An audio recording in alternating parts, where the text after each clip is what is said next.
দেখুন, একদিকে যেমন কারণ খোঁজা হচ্ছে এই দুর্ঘটনার, অন্যদিকে মানে এই তদন্ত চলার পাশাপাশি যারা স্বজনহারা তারা চোখের জলে এদিক ওদিক ছুটে বেড়াচ্ছেন। একদিকে ডিএনএ টেস্টিং চলছে, তার পাশাপাশি তারা পেতে চাইছেন তাড়াতাড়ি তাদের স্বজনহারাদের অর্থাৎ তাদের প্রিয়জনদের দেহ। একেবারে ঘটনাস্থল থেকে রয়েছেন আমাদের প্রতিনিধি অর্ণব মুখোপাধ্যায়। সরাসরি চলে যাব এই অর্ণবের কাছে। অর্ণব, তুমি এই বিষয়টা জানাও যেটা কিছুক্ষণ আগে অর্থাৎ সারা দিন ধরে তুলে ধরছিলে। গতকালই কেন্দ্রীয় স্বরাষ্ট্রমন্ত্রী অমিত শাহ বলে দিয়েছিলেন যে একদম সমস্ত টেস্টিং, এই ডিএনএ টেস্টিং তাড়াতাড়ি হবে, দ্রুত হবে, গুজরাটেই হবে, যাতে দেহ একেবারে চটজলদি পৌঁছে দেওয়া যায় প্রিয়জনদের কাছে। সেটা কিভাবে চলছে, কতক্ষণের মধ্যে তারা পাবে? দেখো, 72 ঘন্টা সময় চাওয়া হয়েছে, অর্থাৎ ডিএনএ টেস্টের পরে 72 ঘন্টার মধ্যে দেহ তুলে দেওয়া হবে। এবং তোমাকে বলে রাখি যে অফিসিয়ালি যতগুলো মৃত্যুর সংখ্যা ঘোষণা করা হয়েছে প্রায় 265, সেই 265টি দেহর কিন্তু পোস্টমর্টম শেষ হয়ে গিয়েছে। আমরা যেখানে রয়েছি তোমাকে দেখিয়ে দেবো, এটা হচ্ছে সিভিল হসপিটাল যেটা রয়েছে, সেই সিভিল হসপিটালের মধ্যেই বিজে মেডিকেল কলেজ আহমেদাবাদ, সেখানে আমরা দাঁড়িয়ে রয়েছি। আমরা সকালের দিকেও দেখেছি যে এই যে দরজাটি রয়েছে, এই দরজাটি দিয়ে বেশ কিছুটা ভেতরে ঢুকলে কসৌটি ভবন, এবং সেই কসৌটি ভবনেই হচ্ছে এখানে ডিএনএ টেস্ট করা হচ্ছিল। যদিও বেলা বাড়ার সঙ্গে সঙ্গে সেই দরজা বন্ধ করে দেওয়া হয়েছে এবং পুলিশ মোতায়েন করা হয়েছে যাতে ভেতরে অন্য কেউ না ঢুকতে পারে, সেরকম ব্যবস্থা করা হয়েছে। এবং এখান থেকে যদি পাশে যাওয়া যায় তাহলে হচ্ছে এই যে সিভিল হসপিটালের পোস্টমর্টম ডিপার্টমেন্টটাও এখানে। এবং যেটা দেখা যাচ্ছে যে প্রায় এখনো অবধি সূত্রের খবর যে সমস্ত দেহ সেগুলোর কিন্তু পোস্টমর্টম সম্পূর্ণ হয়ে গিয়েছে, এবং সেগুলোকে এই পোস্টমর্টম যে রুমটা রয়েছে তার সামনে পর অ্যাম্বুলেন্স দাঁড়িয়ে রয়েছে, এবং তাতে করে দেহগুলো আবার নিয়ে গিয়ে একটা জায়গায় সংরক্ষণ করা হচ্ছে। এবং এই ডিএনএ টেস্ট পাশাপাশি হচ্ছে 135 জনের দাঁতের নমুনা সংগ্রহ করা হয়েছে মৃতদের, যাতে করে ডিএনএ টেস্ট করা সম্ভব হয়। এবং সেই ডিএনএ টেস্ট যখনই ম্যাচ হবে তখনই হচ্ছে, যেহেতু পোস্টমর্টম হয়ে গেছে, তাদের হাতে কিন্তু এই সেই দেহ কিন্তু তুলে দেওয়া হবে। তুমি দেখতে পাচ্ছ যে মূলত এই যাদেরকে দেখছো তারা কিন্তু সবাই হচ্ছে যারা মারা গিয়েছেন তাদের আত্মীয়। তারা কেউ ভেতরে যাচ্ছেন ডিএনএ টেস্টের জন্য, কেউ ডিএনএ টেস্ট করার পর বেরিয়ে আসছেন। এখান দিয়ে ভেতরে গিয়ে একদম আলাদা একটি রুম রয়েছে, যে রুমেতে তোমার এই ডিএনএ টেস্ট করার জন্য সবাই বসে রয়েছেন এবং সবাই অপেক্ষা করে রয়েছেন যে কখন তাদের ডিএনএ ম্যাচ হবে, এবং তারপরে সেই প্রিয়জনের দেহাবশেষটুকু অন্তত তারা পাবেন। তারা এটা জানেন যে তাদের মৃত্যু হয়েছে, কিন্তু দেহাবশেষ সেটুকুও যদি পাওয়া যায় সেটার জন্য এই ডিএনএ টেস্টের মতো কাজটা করতে হচ্ছে, এবং সেটা অত্যন্ত মর্মান্তিক। সত্যি এই মুহূর্তে তোমাকে অনেক ধন্যবাদ। প্রতি মুহূর্তের আপডেট তোমার কাছ থেকে নিতে থাকবো। আমি এখানে পার্থদার কাছে আসবো। পার্থদা, দেখুন, এত তো আমরা আলোচনা করছি, কিন্তু ত্রুটি নিয়ে যখন আলোচনা করছি, কোথায় কোথায় ফল হয়েছে সেটা নিয়ে কথা বলছি, কিন্তু যেভাবে এই বিমানটি ভেঙে পড়লো আহমেদাবাদ সর্দার বল্লভভাই পটেল বিমানবন্দর থেকে এই যে বিজে মেডিকেল কলেজের হোস্টেল, যেখানে এই ডিএনএ টেস্টিংও চলছে, তার দূরত্বটা দেখুন, মেরে কেটে 1.5 কিলোমিটার। আমি বলছি এই যে হাই রাইজারগুলো একেবারে বিমানবন্দরের কাছাকাছি হওয়াতে এই বিপজ্জনক পরিস্থিতি বা এই বিপদের আশঙ্কাটা কতটা তৈরি হয়, মানে আমাদের কলকাতার ক্ষেত্রেও এতটাই উদ্বেগজনক নয় কি? এক্স্যাক্টলি পাপিয়া। এখন মুশকিল হচ্ছে যে কলকাতা বিমানবন্দর 1924 সাল, মানে প্রায় 100 বছর আগে হচ্ছে যে ইন্ট্রোডিউসড হয়েছে। ফলে তখন আমাদের ল্যান্ড ইউজ প্যাটার্ন যা ছিল কলকাতা শহরের, তখন তার এই অবস্থা হবে কলকাতার বিমানবন্দরকে ঘিরে কেউ ভাবেনি। উত্তরোত্তর নগরায়ণটা যেরকমভাবে রেকলেস গতিতে চলেছে, তাতে আমি বলছি যে এই ডেভেলপমেন্ট বলুন যদি কোট আনকোট, সেই ঘটনাটা ঘটছে। কিন্তু এখানে সবচেয়ে দুশ্চিন্তার ব্যাপার হচ্ছে যে এখানে আমি বলছি সিভিল এভিয়েশন এজেন্সি বা আমাদের মন্ত্রক যারা আছেন, যারা আলটিমেটলি একটা উড়ানের চূড়ান্ত অনুমোদন দেন, তারা যদি হন না, এখানে অনেকে আছেন, মাল্টিপল এজেন্সি আছে, এটিসি আছে, ডিজিসি আছে, এরা আছে প্রত্যেকে। ফলে সেখানে আমি বলছি যে এটা একটা এনফোর্সিং কী বলবো যে ইস্যু করতে হবে, যে রানওয়ে বরাবর যখন উড়ান উঠছে বা নামছে, তখন এই যে পাখির ধাক্কায় আহত হচ্ছে, বিশেষত সেখানে যদি কোনো ল্যান্ডফিল থাকে, সেখানে ওই ধাপার মতো বা দক্ষিণেশ্বরে এখন যেরকম আছে, সেখানে অনেক পাখি উঠতে থাকে, বিশেষত চিল শকুনের মতো ভারী পাখিগুলো যদি ওড়ে এবং সেগুলো ইঞ্জিনের ডানায় জড়িয়ে যায় যদি, তাহলে হচ্ছে যে মুশকিল হয়। এক্ষেত্রে আমি বলছি যে কেন্দ্রের সরকার রাজ্যের সরকারকে আরও বেশি সদর্থক ভূমিকা পালন করতে হবে টু এনফোর্স যে রানওয়ে সেফটি।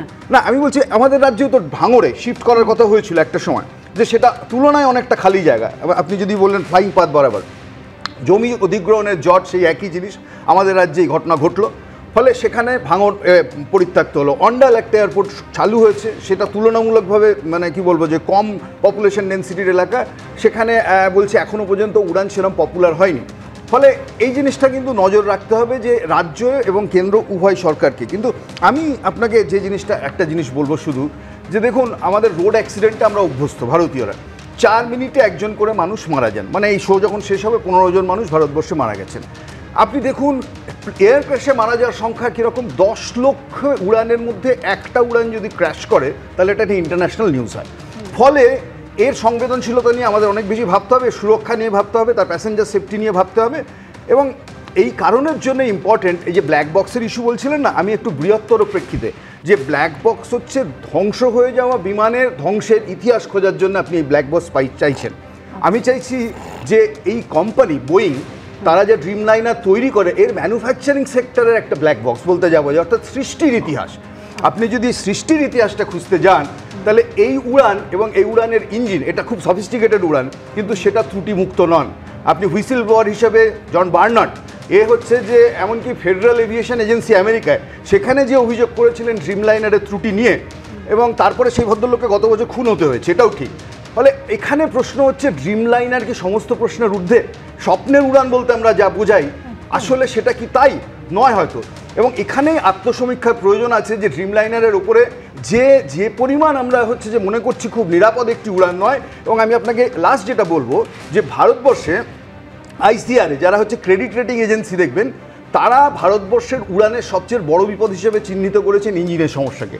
আমি নাম করতে চাই না, গতকালও আপনাদের স্টুডিওতে সেজন্য এমন পাইলটরা এমন বিমান চালিয়েছেন যে গত 3 বছরে সেগুলো হচ্ছে যে এই ইঞ্জিন ট্রাভেলের জন্য তাদের অর্ধেক করে দিতে হয়েছে সংখ্যা, তারপরে একটা সংস্থা তো প্রায় উঠে যাওয়ার মুখে।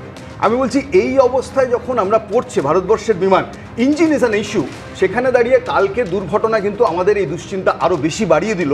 এবং সেখানে আপনি বলছেন দুশ্চিন্তা বাড়িয়ে দিল, প্লেনে সফর, বিমান সফর, সত্যি যেখানে অনেকটা আশঙ্কার পাশাপাশি এই ভরসাটা থাকে যে সমস্তটা ত্রুটিমুক্ত হয়েই তবে তো আমরা আকাশে উড়ব, সেখানে এতগুলো প্রশ্নচিহ্ন। আমরা এই নিয়ে আলোচনায় আসবো, কিন্তু যে কথা কিছুক্ষণ আগে পার্থদা বলছিলেন না, যান্ত্রিক ত্রুটির পাশাপাশি রক্ষণাবেক্ষণের কথা, দেখুন অনেকেই ভিডিওর মাধ্যমে তুলে ধরেছেন, যেমন তুলে ধরেছেন আকাশ বাটস, অভিশপ্ত এই ড্রিমলাইনার এই দিল্লি থেকে আহমেদাবাদে এসেছিলেন, আর সেই উড়ানেও কিছু বিষয়ে অস্বাভাবিকতা লক্ষ্য করেছিলেন বলে তিনি দাবি করেছিলেন। কি দেখেছিলেন দেখুন।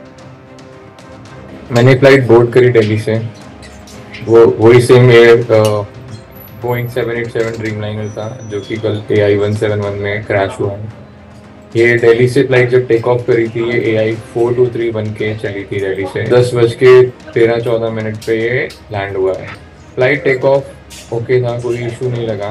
एज सच जब मैं बैठा था, बैठने वो इशू नहीं लगा। जब मैंने वीडियो रिकॉर्ड करी, मैंने बाद में देखा तो मुझे थोड़ा सा मैं जिस चीज़ को क्लैरिफाई करना चाहता हूँ, बीइंग ए पैसेंजर, मुझे थोड़ा सा लगा कि कुछ मे बी कुछ थोड़ा अनयूजुअल मुझे लगा बाहर फ्लैप्स को देखकर, जो कि वीडियो में एक्सपर्ट्स बता पाएंगे कि वो अनयूजुअल था नहीं था। एवरीथिंग वाज गुड, ठीक है। बट क्रूजिंग ऑल्टीट्यूड पे मैंने फिर से चीज़ें वो बाहर विंडो के देखा, तो वो एक जो टेक ऑफ के टाइम फ्लैप का बिल्कुल पीछे पार्ट है, बीच में है, वो नीचे हो रहा है बार बार, नीचे ऊपर। तो वो क्रूजिंग ऑल्टीट्यूड पे से स्पेसिफिकली वही वाला पार्ट ऊपर नीचे हो रहा था, right. AC was not working. जब ग्राउंड पे था एसी नहीं चल रहा था। कई लोगों ने इस पे बोला, एविएशन एक्सपर्ट्स में जिनके साथ मैं समझता हूँ इस चीज़ को कि हाँ मे बी ये चीज़ हो सकती है, उन्होंने बोला कि for a better thrust during take off ACs को बंद करके रखा जाता है। और टेक ऑफ के बाद जो था, टेक ऑफ के बाद मैंने विंडो सीट से मिडिल सीट पे स्वैप कर लिया अपने फादर के साथ। सो हाँ, उसके बाद एसी का कंप्रेसर चलना स्टार्ट हुआ, लेकिन ऑन ऑफ करके ही था वो, ये नहीं कि एक कांस्टेंट टेम्परेचर जो भी एक यूजुअल होता है टेम्परेचर और ये सब, वैसा नहीं था। অর্থাৎ আকাশ যে তথ্য তুলে ধরেছেন আপনারা দেখছেন, তাতে আশঙ্কার জায়গাটা, তার যেটা দাবি, উদ্বেগের জায়গাটা এই রক্ষণাবেক্ষণ নিয়ে বারবার উঠবে এবং সেটা প্রশ্নচিহ্নের মুখে। আমি এখানে সর্বদীর কাছে আসবো। সর্বদীদি, দেখুন একটা বিষয়, এই দুর্ঘটনার পাশাপাশি যেমন রাজনৈতিক চাপানোতর শুরু হয়ে গেছে, কংগ্রেস বলুন তারা কি বলছেন, মল্লিকার্জুন খার্গে একেবারে পরিষ্কার বলেছেন সুপ্রিম কোর্টের প্রাক্তন বা অবসরপ্রাপ্ত বিচারপতিকে দিয়ে এটা গোটা ঘটনার পূর্ণাঙ্গ তদন্ত হোক। অন্যান্য বিরোধী দল তারাও সমানভাবে বলছেন, স্বচ্ছ তদন্তের দাবি করছেন তারা, তৃণমূলও একই সঙ্গে, এবং পুরো ঘটনার দায় তৃণমূল বলছে একেবারে কেন্দ্রীয় সরকারের। না দেখুন, এটা তো রাজনীতি করার প্ল্যাটফর্ম নয়, গোটা দেশ স্তম্ভিত এই ঘটনায়। প্রধানমন্ত্রী নিজে ওখানে উপস্থিত রয়েছেন, আহতদের সঙ্গে কথা বলছেন, কেন্দ্রীয় সরকার রাজ্য সরকার দুজনে হাতে হাত মিলিয়ে এই মোকাবিলা করছেন। কেমন ট্রমা কেয়ার তৈরি হয়েছে মুহূর্তের মধ্যে, ঝড়ের গতিতে ট্রমা কেয়ার তৈরি হয়েছে। যে মুহূর্তে ঘটনা ঘটেছে সেই মুহূর্তে গুজরাট রাজ্য সরকার তার সমস্ত ডিপার্টমেন্ট নিয়ে, স্বাস্থ্য দপ্তর, দমকল, সমস্ত পুলিশ, এএসিপি সমস্ত দপ্তর নিয়ে তারা এটারকে সামলাবার জন্যে তারা চেষ্টায় রয়েছে। এবং পূর্ণাঙ্গ যে তদন্তের দাবি কংগ্রেস করছে, বা এখানে তৃণমূল কি বলছে আমার জানার দরকার নেই, তারা যে দাবি করছে সেই দাবি কিন্তু দেশেরও দাবি।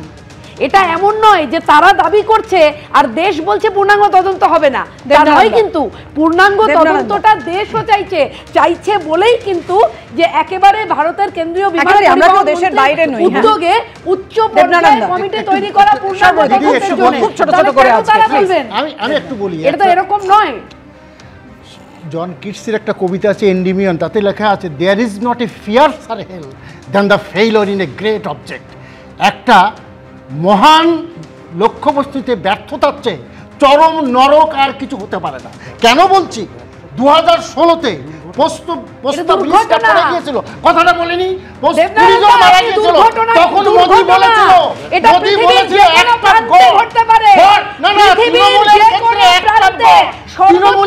দুর্নীতি চলে যাওয়ার জন্য এটা একটা আজকে দায়টা কে নেবে?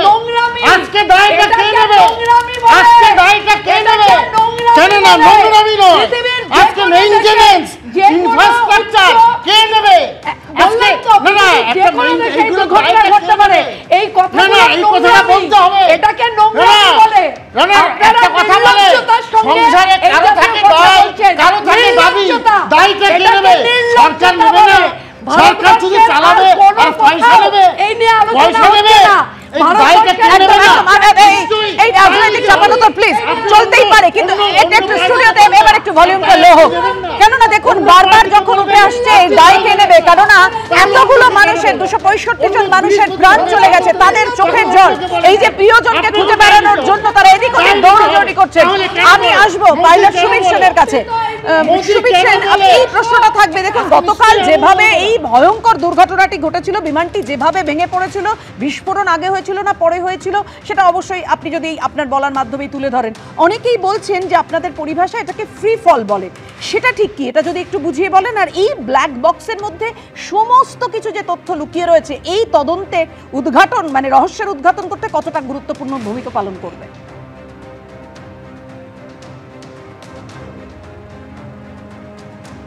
হ্যাঁ, পাইলট সুবীর সেন।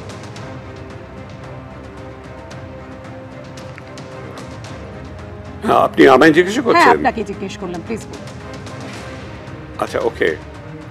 হ্যাঁ, মানে প্রথমেই বলি ব্ল্যাক বক্সের ব্যাপারে। ব্ল্যাক বক্স যদিও নামটা হচ্ছে ব্ল্যাক, কিন্তু এটা অরেঞ্জ কালারের, ব্রাইট অরেঞ্জ কালার, যাতে করে দুর্ঘটনার পর ওটা খুঁজে পেতে খুব সুবিধা হয়।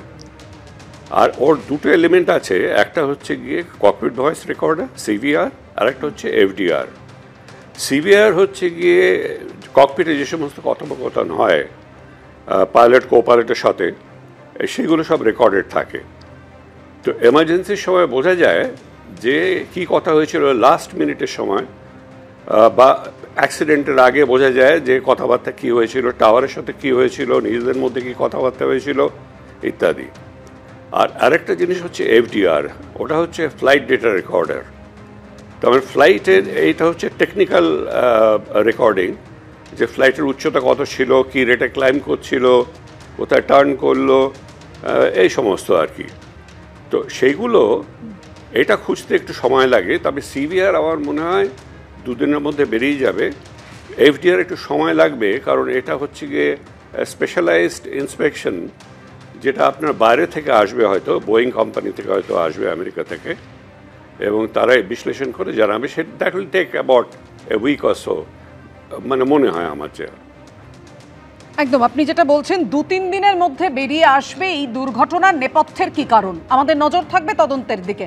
পাশাপাশি যারা অপেক্ষা করছেন তাদের প্রিয়জনকে খুঁজে পাওয়ার জন্য, খুব তাড়াতাড়ি তারা খুঁজে পান, কারণ শেষ আশাটুকু তো এটাই যে চোখের জলে তাদেরকে বিদায় জানাবেন। মধ্যপ্রাচ্যে যুদ্ধের আশঙ্কা, ইরানের পরমাণু কেন্দ্রে ইসরায়েলের হামলা, ইরানের চিফ অফ স্টাফ পরমাণু বিজ্ঞানী সহ ৭৮ জনের মৃত্যু হয়েছে, ৩০০রও বেশি মানুষ আহত হয়েছেন। নিহত রেভলিউশনারি গার্ডের commander in chief general Hossain সালামি। তেল আভিভের হামলা ইরানের পরমাণু বিজ্ঞানী সহ বেশ কয়েকজনের মৃত্যু।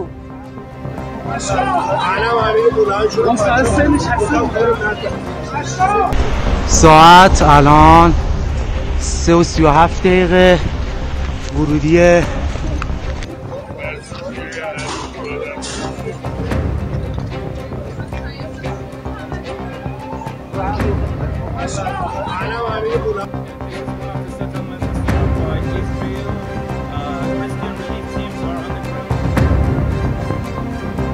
شهدا رو دیدم، کودک و بشه و همونطور که مشاهده میکنید نیروهای امداد و نجات کاملا دارن سعی میکنن شماها اگه سوالی باشه در আমাদের সঙ্গে আলোচনায় রয়েছেন অবসরপ্রাপ্ত সেনাকর্তা কর্নেল পৃথ্বীরঞ্জন দাস।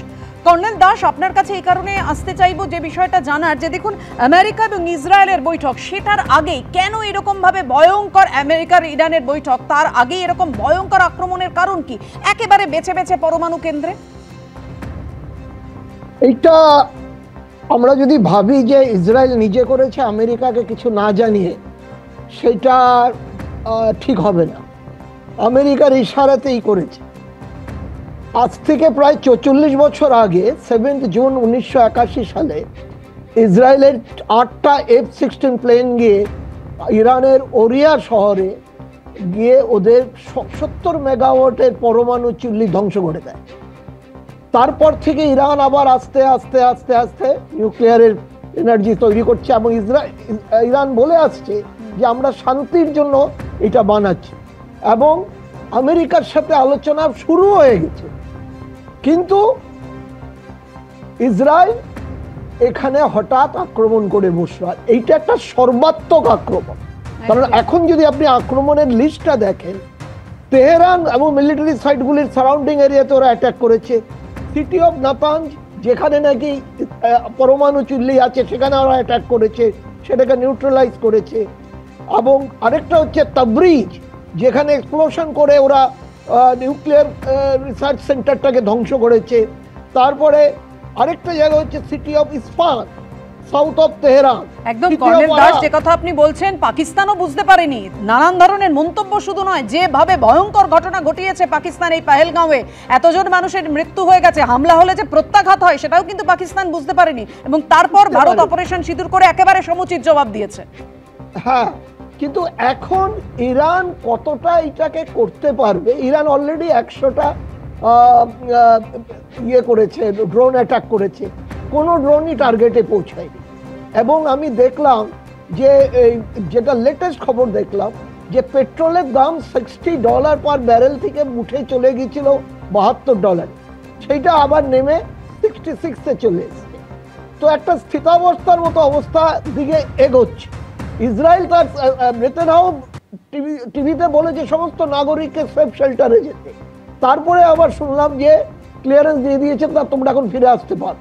কারণ ওদের যখন দেখলো ওদের কোনো রকম অ্যাটাক যে করেছে ইরান ইসরায়েলি ঘাঁটিতে, ইসরায়েলি দেশে, তার একটিও ড্রোন ওরা ইয়ে করতে পারেনি, আয়রন ড্রোন দিয়ে আটকে দিয়েছে।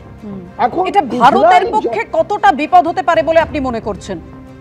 কতটা আশঙ্কা? কার? ভারতে? হ্যাঁ, ভারতের পক্ষে দেখুন, আমাদের সাথে ইসরায়েলের যেমন একটা সম্পর্ক আছে, টেকনোলজিক্যাল দিক থেকে ওরা আমাদের অনেক সাহায্য করে, আমরা ওদের কাছ থেকে সাহায্য নিই। আবার ইরানের থেকে আমরা তেল নিই, বাট ইরানের সাথেও আমাদের ব্যবসা বাণিজ্যিক একটা সম্পর্ক রয়েছে। তো আমরা যেটা ভারত সরকার অলরেডি বলেছে যে দুজনকেই অনুরোধ করেছে আর এসকালেশনে যাবে। তো এই ক্ষেত্রে ভারতের সঙ্গে এটাকে ভারসাম্য বজায় রেখেই চলতে হবে দু দেশের সাথে, কারণ দু দেশের সঙ্গে আমাদের স্বার্থ, বিশেষ করে চাবার পোর্ট ভারত তৈরি করছে, এটা একটা স্ট্র্যাটেজিক্যালি ইম্পর্টেন্ট পোর্ট। হ্যাঁ, এবং আমাদের ইসরায়েলের সাথেও সম্পর্ক রাখতে হবে। একটি বড় ধরনের চুক্তি আমরা যেটা করতে যাচ্ছি সেটা হচ্ছে India, middle east and Europe যে ফ্রেট করিডর, এবং এই করিডরটা যেটা যাচ্ছে বোম্বাই মুন্দ্রা থেকে শুরু করে পারস্য উপসাগর দিয়ে সৌদি আরব, আরব এমিরেটস হয়ে ইসরায়েলের হাইফা বন্দর থেকে আবার দক্ষিণ গ্রিসের কোনো পোর্ট। এবং এই জিনিসটা একটা খুব ইম্পর্টেন্ট থিং, এবং এইটাতে সবার স্বার্থ জড়িত। একদম আপনি সবার স্বার্থের কথা বলছিলেন, যেমন ভাবে কিছুক্ষণ আগে আপনি ইঙ্গিত দিলেন যে আমেরিকার মদত রয়েছে, কারণ দেখুন দুদেশই তো চিরশত্রু এবং এই দুপক্ষের সংঘাতের ইতিহাস খুব পুরনো নয়, মানে আমাদের প্রত্যেকেরই চেনা জানা। তবে ইরান ইসরায়েলের এই যে সাম্প্রতিক সংঘাত, মানে বৈঠক রয়েছে রবিবার, তার আগেই আমেরিকার আপনি মদতের কথা বলছিলেন, কেন এমনটা আপনার মনে হচ্ছে? কারণ এটা হচ্ছে ডোনাল্ড ট্রাম্পের ওয়ে অফ ফাংশনিং। কারণ উনি বলে একটা, করে আরেকটা। উনি একটা ক্যাভালরিয়ার অ্যাটিটিউড নিয়ে কাজ করেন। কারণ উনি দেখালো যে ইরানকে এইবার তুমি আমার সঙ্গে আলোচনায় বসো, এবং এই আলোচনায় বসে তুমি আমি যেটা বলবো সেটাই তুমি শুনবে, এরকম একটা অ্যাটিটিউড। আপনি আমাদের সঙ্গে থাকুন, এই মুহূর্তে আমরা যোগাযোগ করতে পেরেছি। আমাদের সঙ্গে রয়েছেন শেয়ার বিশেষজ্ঞ অর্ঘ্য মিত্র। অর্ঘ্যবাবু, খুব স্বাভাবিকভাবে এই যে মধ্যপ্রাচ্যে যুদ্ধের আশঙ্কা তৈরি হয়েছে, সেই জায়গাটা থেকে পেট্রোলের দাম বাড়তে পারে বলে যে সবাই আশঙ্কা করছে, আপনি একটু বিশদে বলুন যে কতটা আশঙ্কার জায়গা তৈরি হয়েছে এবং বাজারে কতটা এর প্রভাব পড়বে। দেখুন, মধ্যপ্রাচ্যের যুদ্ধ দুটো বিরাট ইফেক্ট আছে। একটা হচ্ছে তেল, যেটা বললেন, অলরেডি তেলের দাম আজকে ইন্টারন্যাশনাল বেড়েছে, কিন্তু তার এফেক্ট ইন্ডিয়াতে এক্ষুনি সাধারণ লোক বুঝতে পারবে না। কিন্তু এই যুদ্ধটা কতদিন চলে এবং কি ইন্টেন্সিটিতে চলে তার উপর ডিপেন্ড করছে। কিন্তু অর্ঘ্যবাবু, একটু বিরত করছি, আপনি যে জায়গায় রয়েছেন একটু কি সরে আসা সম্ভব? তাহলে আপনার কথাটা দর্শকরা স্পষ্ট শুনতে পাবেন। একটু টাওয়ার প্রবলেম হচ্ছে। হ্যাঁ বলুন। শুনতে পাচ্ছেন? হ্যাঁ, এবার স্পষ্ট পাচ্ছি, বলুন।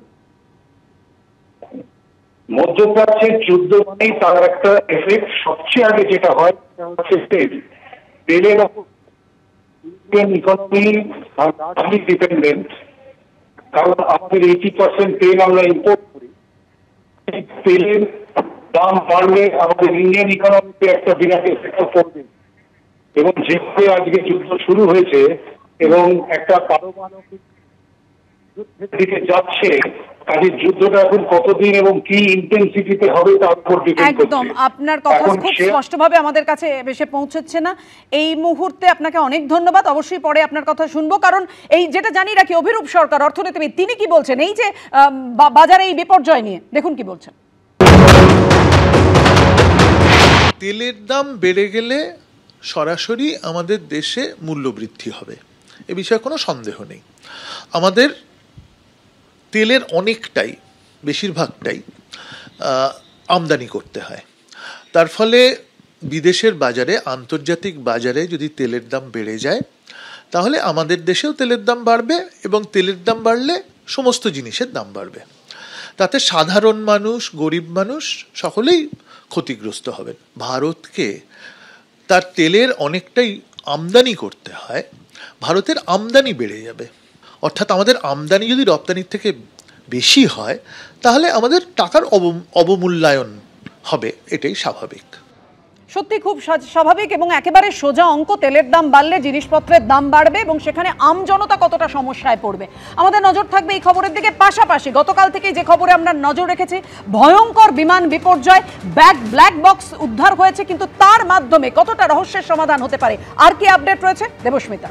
একেবারেই পাপিয়া ঠিক যে কথা বলছিলে, রহস্যের যে সময় জায়গাটা তৈরি হয়েছে, অর্থাৎ 30 ঘন্টা কেটে গেছে, আমরা যা দেখতে পাচ্ছি এখনো পর্যন্ত যে বিমান কিভাবে এই বিপর্যয়ের মুখে পড়লো, কিভাবে এই দুর্ঘটনা ঘটলো, তার কিন্তু এখনো কারণটা জানা যায়নি। রহস্যটা রয়েই গেছে। 27 সেকেন্ডের মধ্যেই, অর্থাৎ টেক অফের 27 সেকেন্ডের মধ্যেই ধ্বংস ড্রিমলাইনার। আহমেদাবাদে বিমান বিপর্যয়, খোঁজ মিলল ডিজিটাল ভিডিও রেকর্ডারেরও। ডিভিআর বিশ্লেষণ করে দেখা হবে দুর্ঘটনার আগে কি অবস্থা ছিল বিমানের, ডিজিটাল ভিডিও রেকর্ডারেই কি লুকিয়ে রয়েছে এই বিমান ধ্বংসের রহস্য। কারণ ইতিমধ্যেই আমরা জানি ব্ল্যাক বক্সও উদ্ধার করা হয়েছে, অন্য আরও একটি ব্ল্যাক বক্সের ইতিমধ্যেই খোঁজ চলছে।